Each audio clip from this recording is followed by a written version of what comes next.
Hi, and welcome to a brand new video. Today's video will cover 7 tips you need to start in Farming Simulator 25.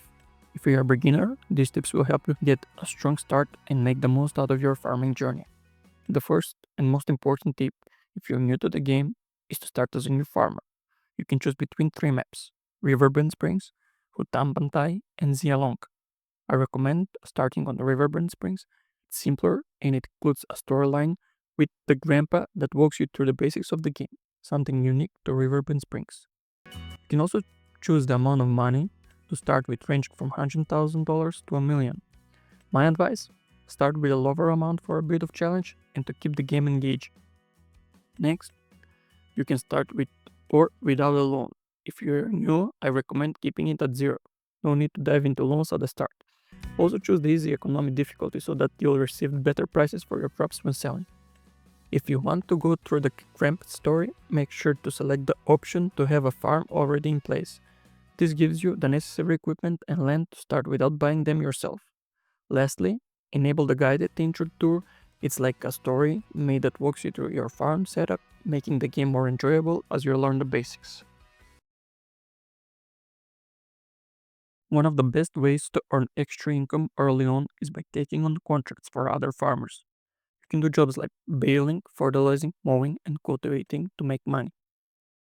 The best part is that even if you don't know how to do this task, you'll learn as you go. Just keep in mind that when doing harvesting jobs, you don't get paid for leftover crops like you did in Farming Simulator 22. You get what's on the contract, no extras. To save time, I often borrow the items for the job and hire an AI worker to complete it while I work on my own farm. Managing your finances is key to success. Don't overspend on expensive equipment right away and avoid taking out loans unless absolutely necessary. If you do take out a loan, repay it on the same day to avoid interest charges. A pro tip: wait for items to pop up in the used vehicle sections of the store where you can buy them at a discount instead of paying full price. It's easy to get carried away, but remember that new equipment loses value fast, so hold off until you need it. When you're just starting out, raising animals can be overwhelming. If you begin as a new farmer, you already have some cows, but don't spend time learning everything about animal husbandry right away. It's a lot to handle for beginners and it can easily sidetrack you. In the next tip, I'll show you what to do with those cows to make it easier.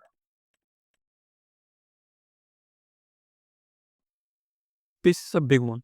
Sell off items and animals you don't need to earn extra income. For example, if you sell the cows, you'll make an extra $3,200.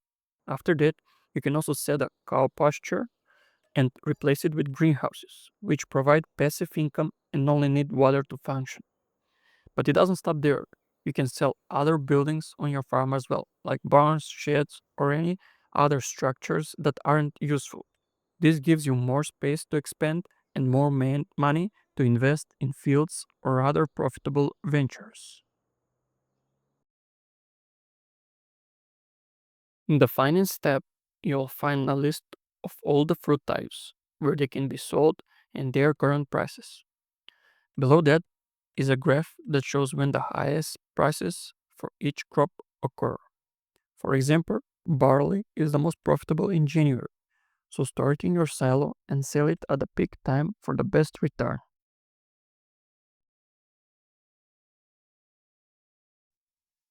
Lastly, make sure to adjust the settings to suit your preferences. Here are my recommendations. Set autosave interval to 0 minutes. That way, if you accidentally sell something important, you can quit without saving and return to your last point. Keep the time scale on real time, economic difficulty on easy, and turn traffic on if you prefer some realism. For beginners, I suggest turning seasons off until you're comfortable with how they work. Adjust the crops and growth settings to off for things like crop destruction, fieldstone, lime, and weeds. This will make the game easier until you get the hang of it. Under vehicle control, turn automatic engine start off, and in the AI workers section, disable everything so that AI workers don't charge you for unnecessary items like fertilizer. In general settings, you can also adjust units, camera settings, and other options. And that's it. Thank you for watching. I hope you found these tips helpful to get started in Farming Simulator 25. If you have any questions, drop them in the comments below, and I'll make sure to answer them. If you enjoyed the video, please like and subscribe, and I'll catch you in the next one.